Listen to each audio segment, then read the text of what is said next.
Hey folks, Chris here from LazyFA.com. In this video, we're going to go over the functionality of Fin3D, which is the 3D version of the chart machine. Now, this is one of my favorite ways to visualize financial data with LazyFA because it's really the only tool out there that allows you to see it in this way. And I'll warn you ahead of time, it is super addictive playing around with this thing just because you can look at the financial data in so many different ways. So let's take a look. In order to access Fin3D, just go to the menu and click on Fin3D. I'm going to break this video into 4 pieces. So we'll talk about first some of the basic controls for how to use this thing, then we'll cover the controls across the top, then we'll cover the switches at the very top with X, Y, W, and H and D and so on them. And then we'll finish up with how to use this to compare line items for the same company or to compare different companies together and some of the ways that you can visualize that data. So Fin3D works pretty much the same way as the rest of the charts on the site. The only difference is that it's 3-dimensional. So hovering over the charts, again, will show you, like on all of the charts, will give you the exact data for the item that you're hovering over. So this part of the chart is exactly the same as every other chart on the site. Similarly, the legend over here on the left-hand side functions the same way as the legend on the other charts. Any of these items that you click will just take them off of the chart, so you can toggle these on and off however you want. Now, the addictive part of Fin3D is scrolling, panning, rotating this chart around. It is completely interactive, so let's go over some of the controls that you can use on this chart. Just like the 2-dimensional charts can scroll to zoom in and zoom out, you can do the same thing on Fin3D. So zoom in, zoom out, just scroll with your mouse. If you left click and drag any part of the chart, that allows you to rotate so that you can visualize it in different ways. So combining scrolling with zooming in and out, you can see that it's pretty easy to get an understanding of how these line items stack up against each other. Now, of course, sometimes you end up with things zoomed in too much, or you just need to move the chart because it's gotten a bit out of alignment. If you right click and drag, that allows you to drag it around in its container here. So if you're looking at it and you're zoomed in, by combining the left click and drag and right click and drag functionality, you can visualize things pretty much any way you want to. So the main functionality here is scroll in and out to zoom in and out on the chart, left click and drag to rotate it, right click and drag to pan it around and move it around in its container. If you've gotten it all sorts of out of whack, then you can click on the reset button here to reset it back to its default state. So that brings us to this control panel across the top. Like all of the charts on LazyFA, Fin3D allows you to view annual, quarterly, or trailing 12-month data. So clicking on any of these icons across the top will allow you to switch between annual, quarterly, and TTM data, and then all the same functionality applies. Scrolling, zooming in and out, panning, all of that stuff is exactly the same, whether you're looking at quarterly data or annual data or any other type. The next 4 icons across the top here are the financial statements. So right now we're looking at the income statement. If you click on the next icon over, that'll give you the balance sheet.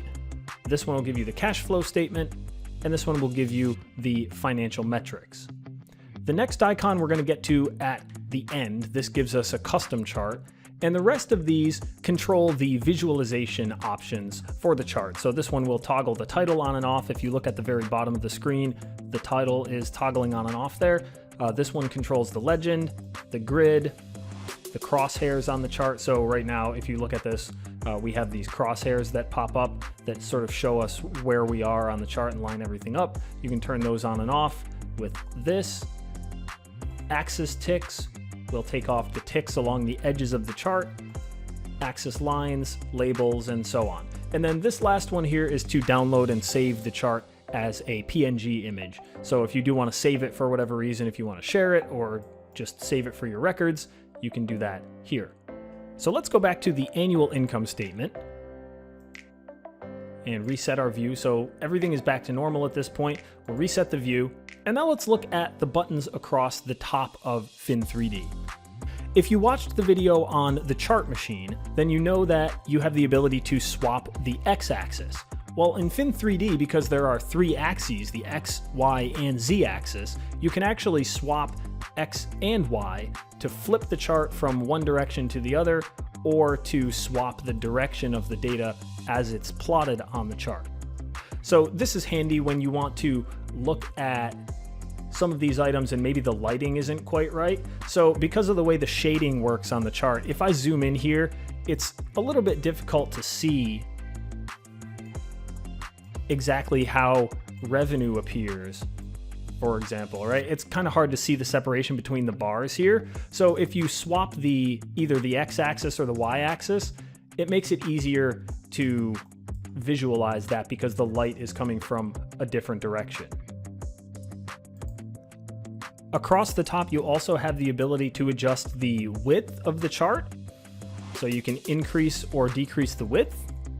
You can increase or decrease the height. And you can increase or decrease the depth of the chart.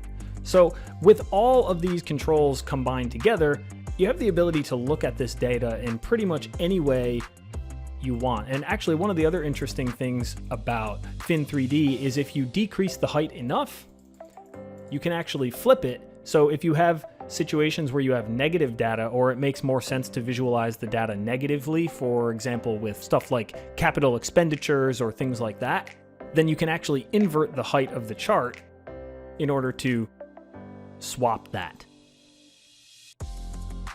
All right, so far we have only looked at the income statement, the balance sheet, cash flow statement, and the metrics. Now this is not terribly useful to just visualize, one financial statement. You can compare multiple companies together if you wanted to look at the financial statements of, say, Walmart versus Target and see how they stack up next to each other. That is definitely possible. So here we can see very clearly that Walmart makes a lot more money, they have a lot more costs, and so on, compared with Target. But sometimes we want to just look at something like this in isolation. So maybe we only want to compare the revenue of, say, Target with Costco with Walmart. There's no need to see everything else on the income statement. So for that purpose, you have the custom charts. Now, when you click on the custom chart, you end up with a blank chart. It functions exactly the same. Zooming, panning, all of that stuff functions exactly the same. It's just blank. The functionality on the left-hand side here is the same as on the chart machine. So if you didn't watch that video, go watch that and it will clear up how this stuff works. But the short of it is, we're currently looking at Walmart. So if we click on revenue from the income statement, this will give us just Walmart's revenue. And you can build your charts however you prefer, like this, to visualize whatever you want. In the chart machine video, we looked at revenue, costs, gross profit, and net income. This is just a different way of visualizing how those things stack up. And if you want to, you can also compare these with other companies by simply adding the extra companies onto the chart. And now we have all of them together. So the purpose of Fin3D is not to show you different data, it's to give you a different way to look at the data and to really immerse yourself in just how large some of these differences can be. It's easy to see by looking at these bigger blocks and being able to sort of arrange things in a way that we could walk through the financial statements and see how they stack up against each other. That's really what Fin3D gives you, is just the ability to see when we're looking at Target's total revenue, Walmart over here on the right-hand side, or on the left-hand side, is just a gargantuan difference. And that visualization just kind of helps to keep things in perspective. So that's really the reason that I created Fin3D. Not to mention, it's super fun to play with, it's very addictive, and it's just a really awesome visualization tool. So that's it for this video. That covers Fin3D. Remember all of the controls across the top here. They are all labeled, but this is where the majority of your work will take place. So have fun with this, play around with it. Let me know if you have any questions in the comments, and I will see you next time.